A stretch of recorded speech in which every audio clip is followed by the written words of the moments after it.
Welcome to Power Pantaloons podcast. My name is Tonya Belarjan. I am your holistic cancer wellness specialist. And today we have with us Kelly Lutman. Welcome to the show. Thank you so much. I'm excited to be here with you. I am excited to have you. Can you tell the audience what your zone of genius is? As a functional medicine health coach, one of my key points is listening. I have the time when I meet with a client, as opposed to a medical doctor's limited time in the office. I have the time to stop and listen and ask questions and dig deeper to find out, is this a common thing? Is this something that just started recently? What happened right before that started? Because sometimes events are the trigger, the straw that broke the camel's back. Things like that, that it's really important to dig in, because functional medicine is all about digging down to the root cause. And the only way you get there is asking a lot of questions and exploring and relying on my clients' ability to observe and report.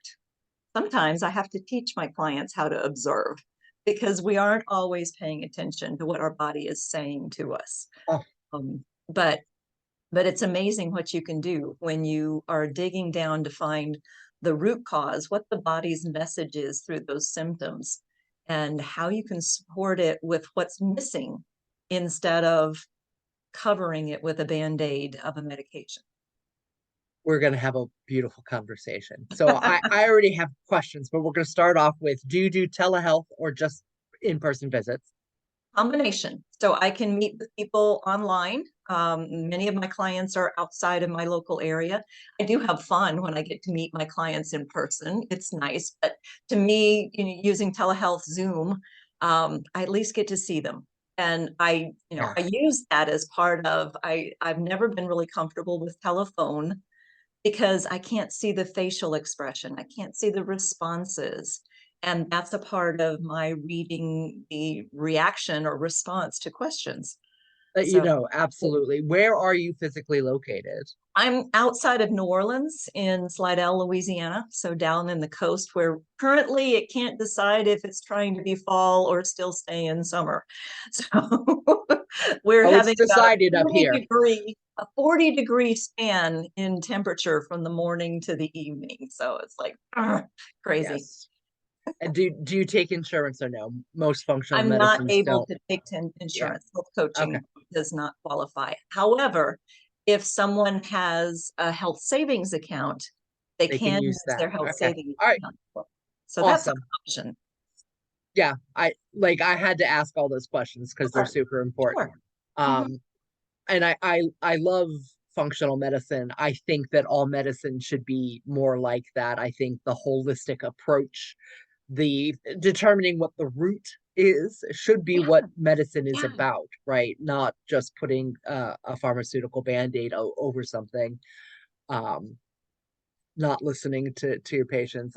I advocate real strong on you have to be your own healthcare advocate, because Yes. a lot of doctors, because of the way the system is built, don't have the time to sit with you. Right. So I think it's beautiful that you have the time to sit with patients. And that I value. I value the longer time to talk through, to strategize with them. If we identify a change that needs to be made, I don't just tell them you need to do this. I help them figure out how they're going to do it, how they're going to incorporate it in their day, because there's a big difference. And then the why. Why do you need to do it? Because we've all had that situation where you went to a doctor's appointment and the doctor said, "We'll do this." And you walked out of there and did it for a while, but you really didn't see the response in your body right away. And you didn't understand the why behind doing it. So it's harder to stick it out If until you you don't see know the why. response, if you don't know why you're doing it. But when I can explain the physiology and help them understand what's going on in their body as a response to this versus this, then that makes it a little easier for them to overcome. But still, sometimes, we'll come up with a strategy and they'll contact me a couple days later and say, yeah, this isn't working. What else can we try? So it's an exploring experimental process sometimes too. Well, that's what a health journey is, right? Like Mhm. that Oh, that's the totally. It's not a straight line up. It's no. all kinds of wiggles and ups and downs and starts and fits. And yeah, yeah. Yeah, yeah, absolutely.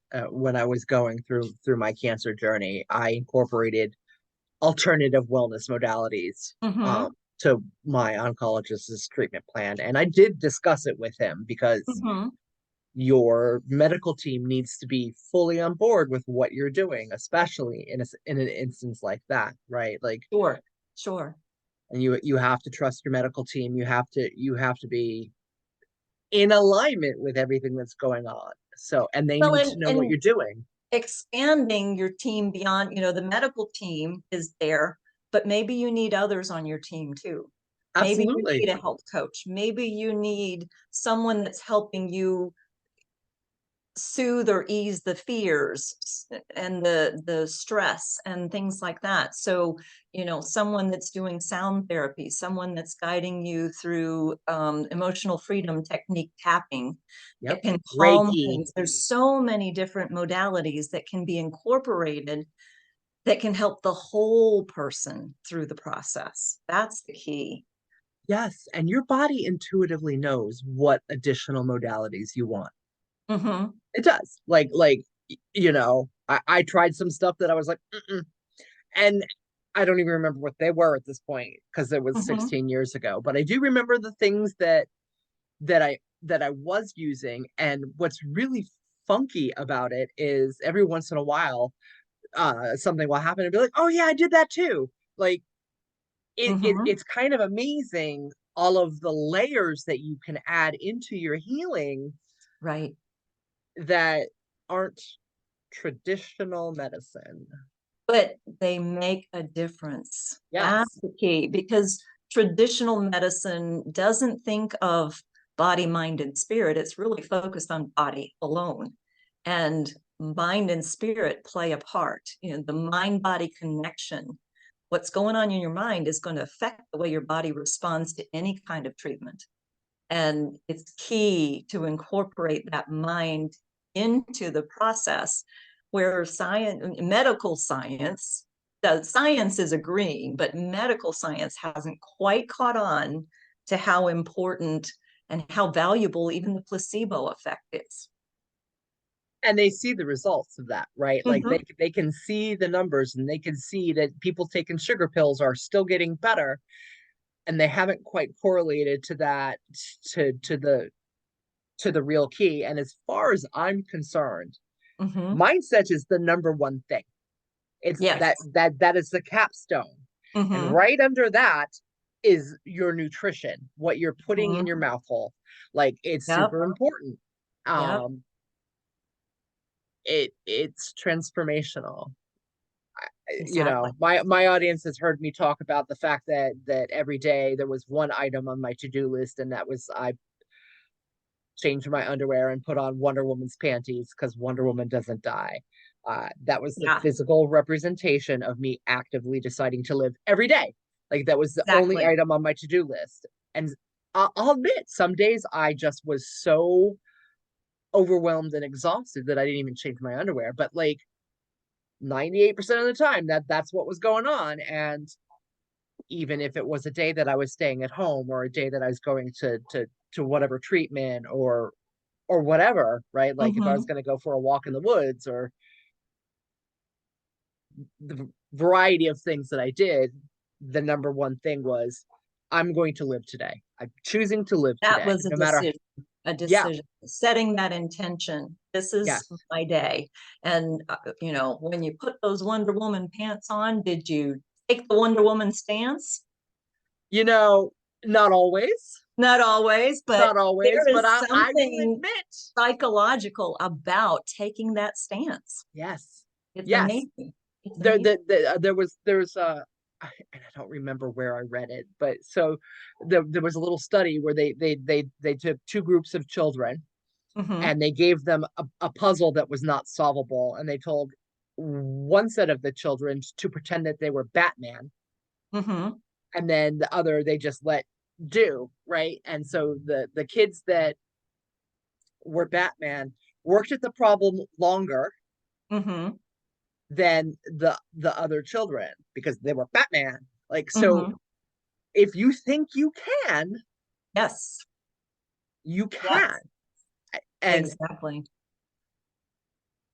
that's your most powerful tool. Like, it literally is your most powerful tool. If you think you can do a thing, go do the thing because you can. It might take you a little while to get there, Mm-hmm. but if you keep going, you will eventually get the thing. That's it. That's it. And that's part of what when I wrote my book, I addressed body, mind, and spirit in the book. We need the nutrition for the body, we need the sleep, we need the movement, but you've also got to work with what's going on between your ears, what's going on in your head. And for cancer patients, fear is a major factor. You know, just hearing the diagnosis can freeze you and totally fog your attention to hearing anything else the doctor says, but you have to have a way to harness that and take control, because fear itself will have the effect of suppressing the immune system, Yes. and you need your immune system working as well as it's going to work, you know, as you're going through that. So I provide some guidelines on how you can work with that, how you can not suppress it, not take control, but just find a foundation in that. Having somebody tell you that you've been diagnosed with cancer is right. Like honestly, it's like somebody punches you in the face. Exactly. She said it, and I didn't hear not one other word she said in that consultation. Fortunately for me, um, one of my friends went with me, and she was a former RN, so she already knew what was going to happen, and Mm-hmm. she knew she needed to be there for that appointment. And she didn't give me any indication in advance, right? But she just knew. So she took all the notes, and then we got back to her Right. house, and she sat me down on the massage table, and she's like, "Okay, yell at God, cry, scream, be angry, do whatever you need to do today. But Mm-hmm. tomorrow morning, we're going to get up and you're going to kick cancer's ass. And we're not going to Yes. have any more of that." Yes. So having the right support network, Yes. your friends, your family, and your medical team and extended medical team, like Mm-hmm. whatever that is, all have to be in complete alignment. You don't want anybody standing there giving you expiration dates. You certainly don't need somebody mourning you while you're still there. Like, that Right. does not help you. And Right. you need to put yourself in spaces where people are talking about how to overcome the thing and what your action steps are and stuff like that. Like, I don't mean every day. Like, I don't Mm-hmm. mean inundate yourself with, and I'm not talking about false positivity either. I am talking about actually working to believe that you can Mm-hmm. beat this disease Mm-hmm. Yeah. and taking the right steps to do so. I'm not saying this is a piece of cake because it's not. No, no, it's not an easy journey, but you need to know that you can trust the people that are alongside you. And there may be times when you need to pull back from some relationships that will pull you down, Yes. because Yep. that's not going to serve you either.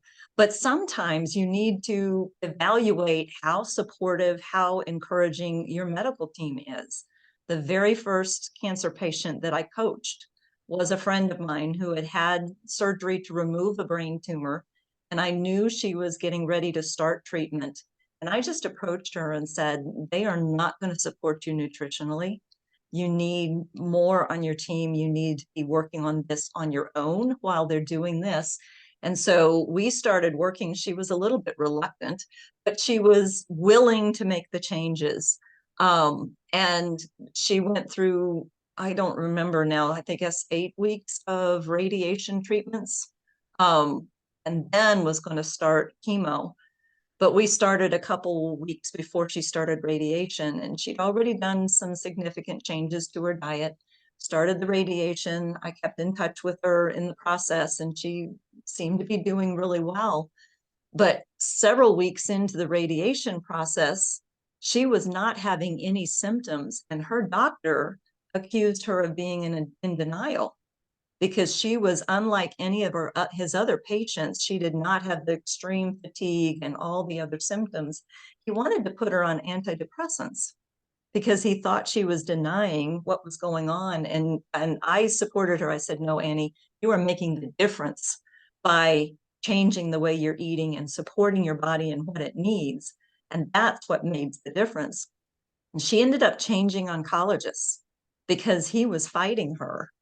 And she did not want to add the different medications. You know, he wouldn't believe when she said, I'm changing the way I'm eating and it's making a difference. And so she found a doctor that supported her in that.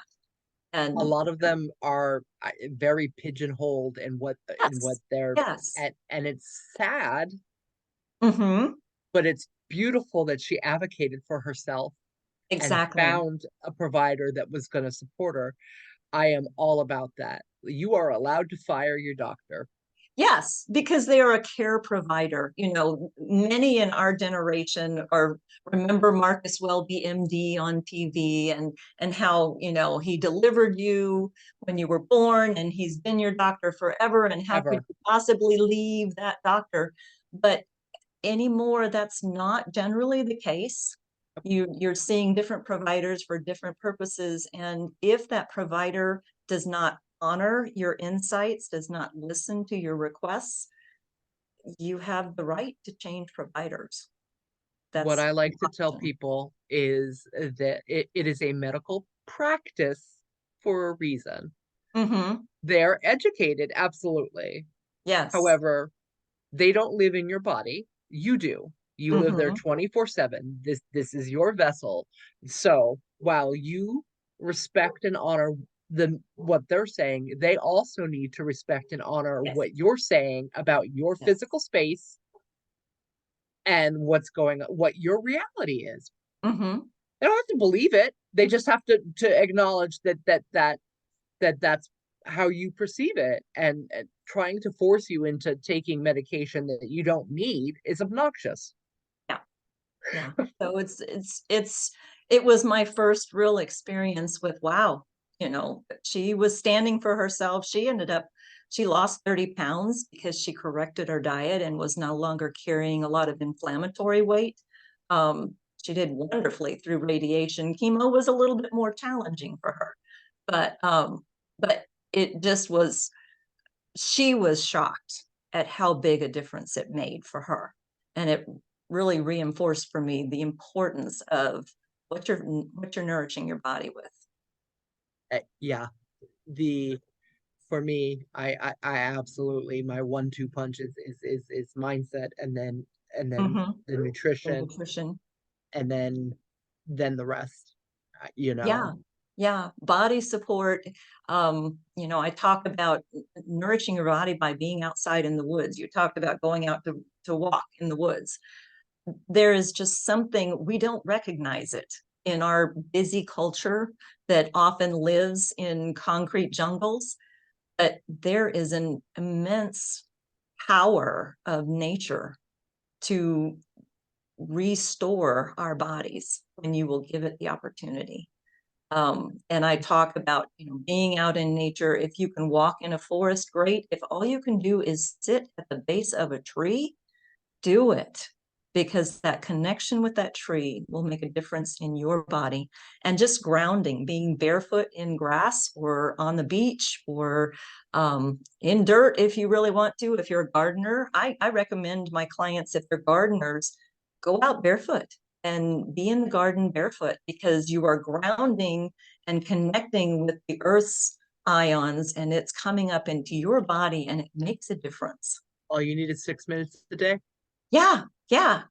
And All you need you is know, six there's minutes. different ways you can do it. I have one client here that's local who, when I recommended grounding, she said, I live really close to the swamp. There's a lot of creepy crawly things in the grass. I really don't want to be barefoot in the grass. But her house was raised and on a concrete slab.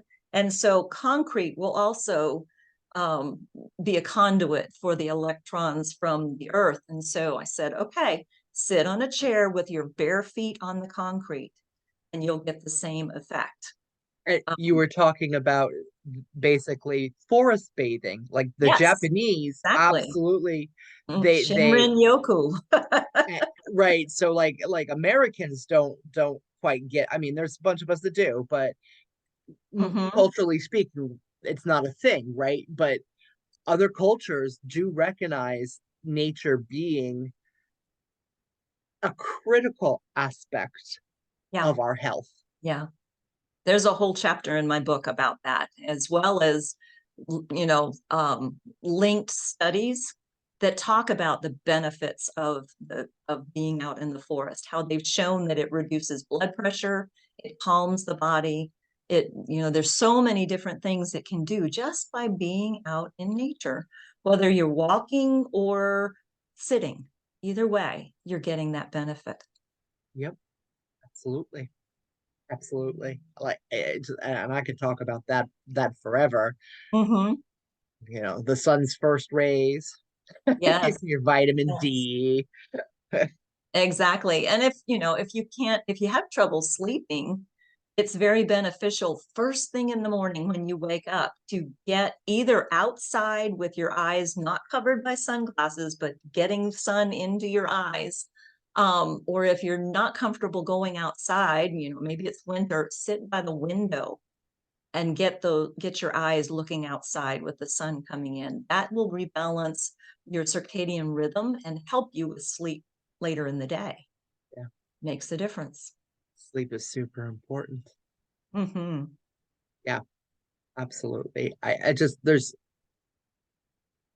so much I could talk about in the things that help, right? Hmm. And when you're going through a cancer journey or Hmm. trauma or overstressed because of whatever, right? Like we all have our journeys. We all have the things that we endure. When you're doing that, your body knows what it needs. And if you can tune in and listen, it'll tell you, right? The Like, key is tune in and listen, which means you might be need to quiet yourself to pay attention. Yeah. well, when you're going through that kind of journey, you get the opportunity to sit because your body won't let you do anything else because you have no energy. So you are forced to do some inner reflection. And Hmm. we could talk about the correlation between the disease in your mind and your spirit or your chi or whatever you want to Hmm. call it, and the manifestation of a disease in your body. Like we could talk about that and the spiritual aspect of illness, and everybody's going to have an opinion on that. Right, right. What I focus on in my book is more, it's not what caused it, it's what are you going to do as you're going through the journey of the treatment? How do you support your body? The reasons behind the nutrition, and I explain not only the physiology of digestion, but the value of colors of produce because those colors represent different nutrients. The need to balance your plate. Not in America, we tend to overload certain ingredients on our plate, and produce doesn't get a very high percentage of the plate volume, but we need to really be eating a lot of the produce, a lot of the vegetables, and then fruit. Um, and and then you want to minimize the toxins that you're exposed to in your everyday things. Your hygiene products give us a lot of toxic exposure because our skin is like a big mouth, and what you are putting on your skin is soaking in. So it's important to read the ingredient list, and if you can't pronounce it, it's probably not a good thing to put on your skin. Yeah, yes. Hmm. uh, there are organic skincare companies out there, and do a little research. You can find them. You can get soaps that are unscented and Sure, undyed. sure. Yeah. You know, Eh, there are still companies out there that are very eco and green and very They don't have the parabens in them. They don't have all Right, the right. And it doesn't carcinogenic. necessarily, I use a product line for hair care that is not technically organic, but it does not have the 10 worst toxic ingredients, and yet it's endorsed by the National Hair Loss Association for its ability to help regrow hair. Yeah, One of my clients last year was totally bald from chemo, and within 6 months, she had 2 inches of hair growing on her head. Totally restored her hair growth because even while she was bald, she was still rubbing the product into her scalp because it's the scalp, it's the terrain from which your hair grows. And even though the hair's gone, you need to maintain that terrain to be able to grow it back and bring back what you had. I mm, all of my hair follicles magically decided that they were going to produce hair after I stopped my treatment. I just Mm-hmm. Mm-hmm. lots of Yeah, hair, you know. I have to keep my hair kind of short, and this sounds absolutely ridiculous. If my hair gets too long when I brush it, I hurt my wrist. Like, it doesn't that sound ridiculous? Like, it's that's you. That's your individual yep, nature. It sounds like your hair is pretty thick, so it works hard on your wrist when you're brushing. Yeah. yep, Yeah, and definitely. it's definitely a lot thicker than it was when before I had cancer, and Mm, that's it's amazing. Yeah. super interesting, when they tell you that you're going to lose your hair, how people only think about your head hair. Mm-hmm. Oh, Yeah.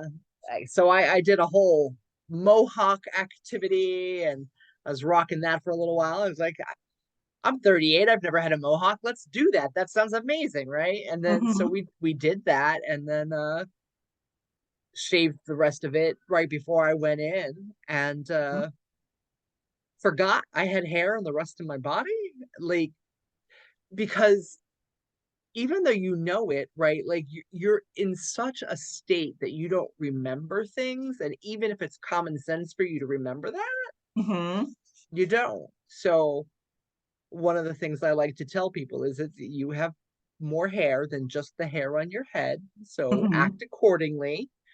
Um, because I ended up having I came home after my first round, and I took a shower, and I came away with my entire pubic hair in a ball in my hand, and then I had a meltdown in Wow. my shower, and I hmm cried for 45 minutes in the damn shower because even though I knew I was going to lose my hair, it just didn't Yeah. occur to me. Yeah.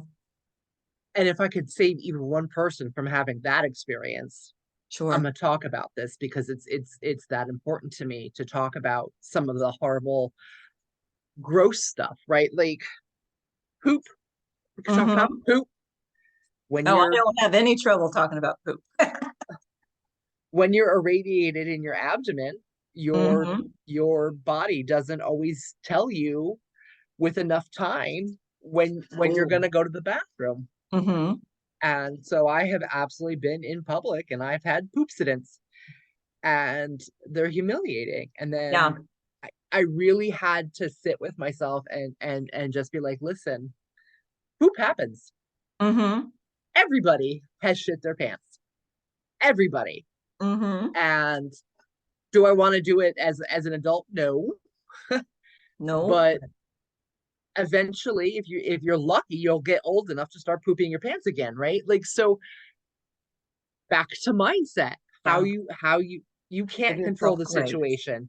Yeah. All you control is how you respond to the situation. So now I have a little bag I take with me everywhere. It's got a change of clothes. It's got hmm baby wipes in it. It's. Yeah. Yeah. Yeah. It's the reality check, but it doesn't define who you are. That's the No, important thing. It's a no. part of the journey right now, but it's not who you are. And if you can keep bringing yourself back to that and defining that and taking a stand for who you are, that can bring you back, bring you up. carry you through. It, it's a lot when you have to grow as a person Mm-hmm. and really identify who you want to be Mm-hmm. and transition to that person. So, you know, as somebody who helps other people with mindset, this is Mm-hmm. a thing I definitely have to be on point with, because if I'm having a problem with it, how can I help others with on that, right? Like, if I'm not doing the work, Mm-hmm. Yeah. so we're working through it. But we don't grow without some challenge. That's So the cancer journey can be an immense opportunity for growth. That's really why I titled my book Thriving Through Cancer. I had some people question me, what do you mean thriving? How can you thrive through cancer? Well, look at the definition of thrive. It's not having, sitting on a cloud eating bonbons. Failure to thrive in infants means they're not growing at the pace they're supposed to. So thriving is growing and developing and expanding. And that's what we want to do through the cancer. It could be emotional growth. It could be identity growth. It could be mindset growth, all of those things. And the tool or the opportunity setting for that growth is the challenge of cancer. But boy, you can come out on the other side as a much stronger person Yeah. I when you you have the know team around you. it it's interesting because I've spoken with a lot of survivors and thrivers at this Mhm. point, and it's very interesting when you talk to people and they're like, yeah, I had throat cancer because I wouldn't speak up for myself, Mhm. or Mhm. I had whatever, right? Like, so, and then you could see that they took this tragedy and did the hard work Mhm. and just discovered how they could grow through it. So to your point, absolutely. Yeah. Absolutely. Yeah. Yeah. And it's is finding, the with my book, it's intended to be a guide to help you with the steps you need to take to support the rest of your body through the cancer journey.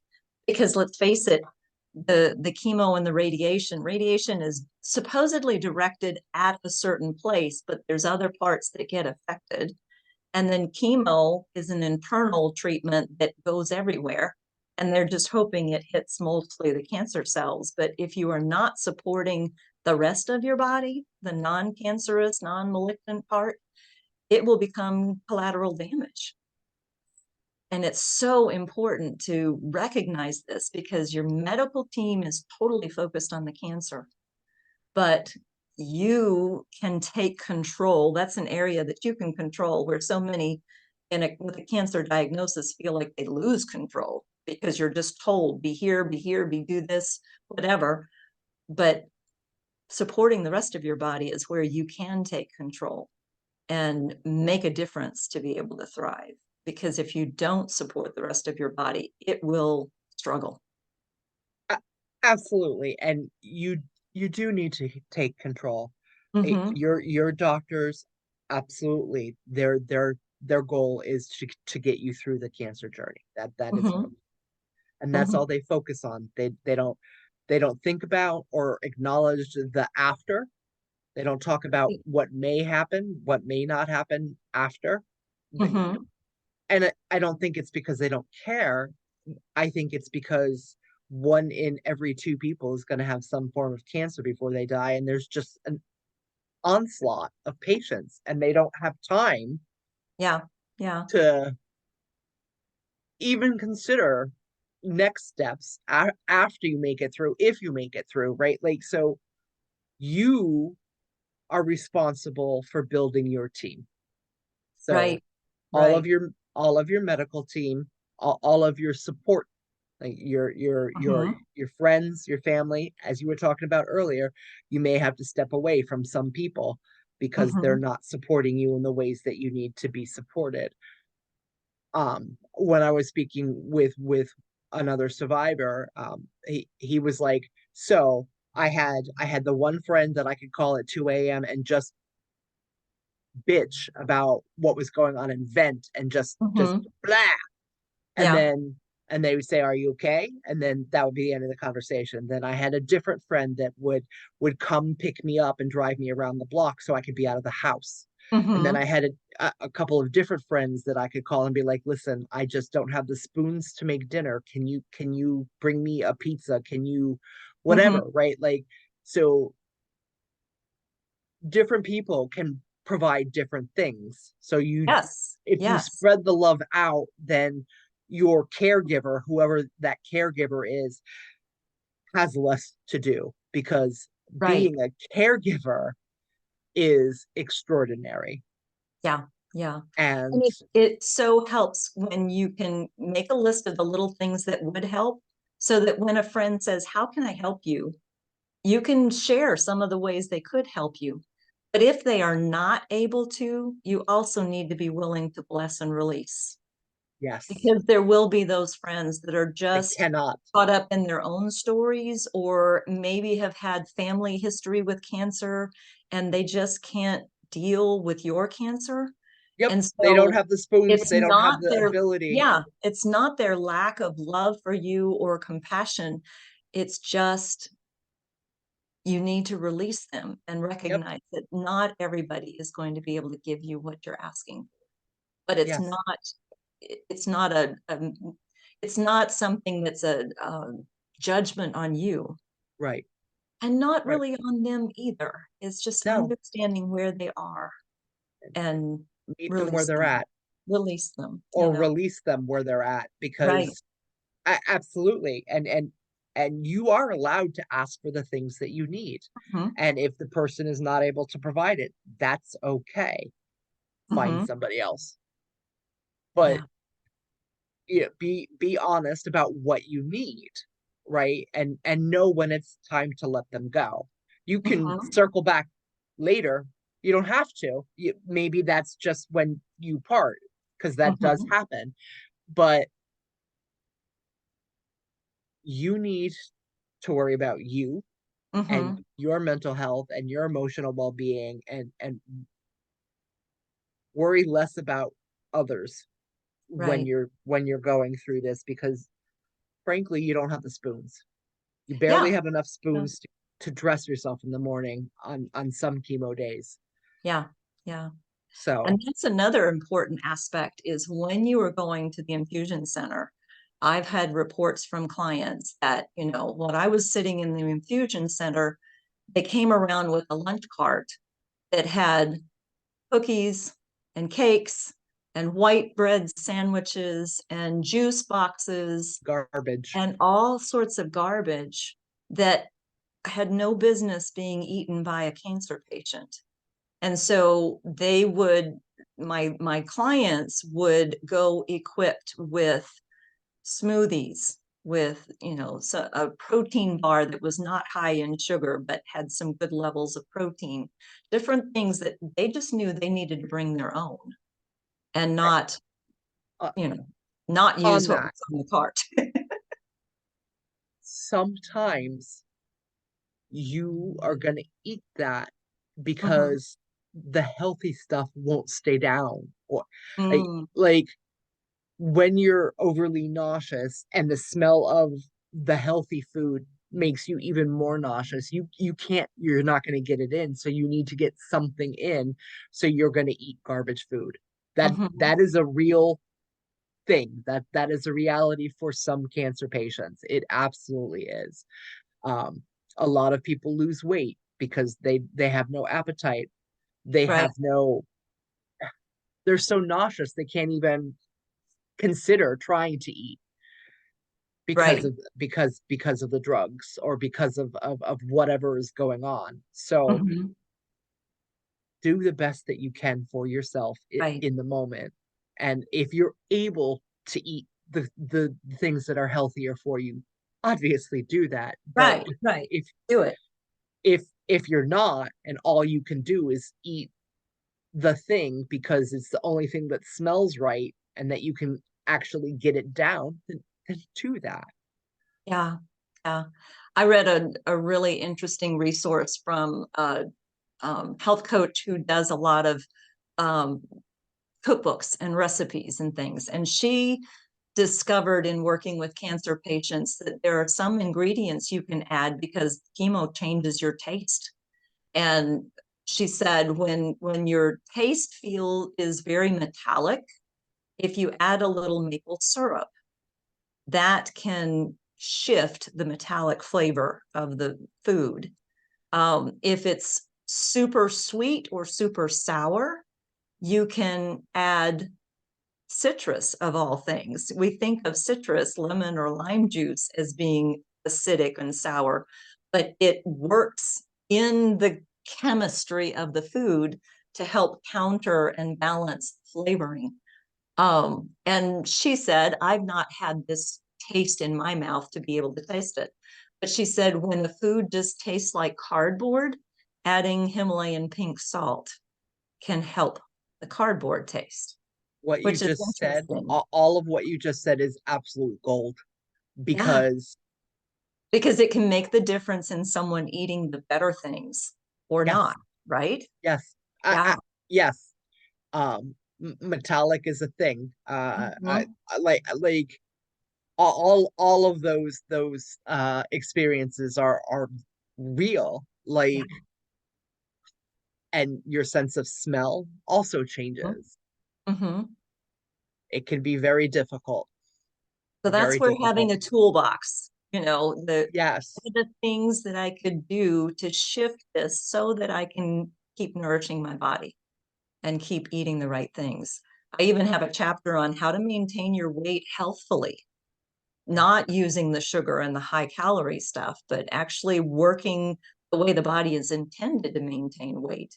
yep, And for some it will work, for some they will not be in the place where they can do that. But I try to provide a lot of options and tools that's to amazing. support for each individual situation. Yeah, that's it can make the difference. You know, it's amazing. Like when your whole day is full of hospitals and blood work and Mhm. gross smells and loneliness because you're in the hospital by yourself. Like, not everybody experiences cancer the same way. Like for me, Right. in order for me to have my chemotherapy, I actually had to be admitted inpatient because of the length of time that the chemo was going into my body. I understand that there are other methods where you go into a little room with a bunch of other people and you have the IV, and that's not how it worked for me. I was inpatient 4 days a month for Hmm. 6 months, and that's lonely. Yeah. That's lonely, and so I ended up with teddy bears, Hmm. which super awesome. But yeah, like so work within your parameters, do Hmm. the best that you can, and keep your mind right. That Yeah. that's Yeah. And then to recognize that just because you ring the bell at the end of your treatment doesn't mean your body's healed. mm, You I didn't ring still a need bell. to give it more. Okay, okay. Not everybody does, but I talked to some patients who said, I rang the bell, but I did not feel together, um, recognizing that it takes another good 6 months or more for your body to really rebalance and heal. And then there may be the point where you need to work with a health coach or someone to help you detox the residual. It's more than 6 months. Yeah, yeah. I For 5 years, Mm, mosquitoes wouldn't touch me. 5 years. wow. And the first time I got a mosquito bite, I was like, oh my gosh, I'm not radioactive anymore. Like I just but it was at Yeah. least 5 years Wow. Wow. for that to happen. I thought I was blessed. I was never going to have a mosquito problem ever again. I was very Mhm. excited. I'm like, huh, well, if I had to go through that, I should at least have one cookie, right? Like I should Benefit, have right? something. well, I had 5 years of no mosquitoes, and that was beautiful.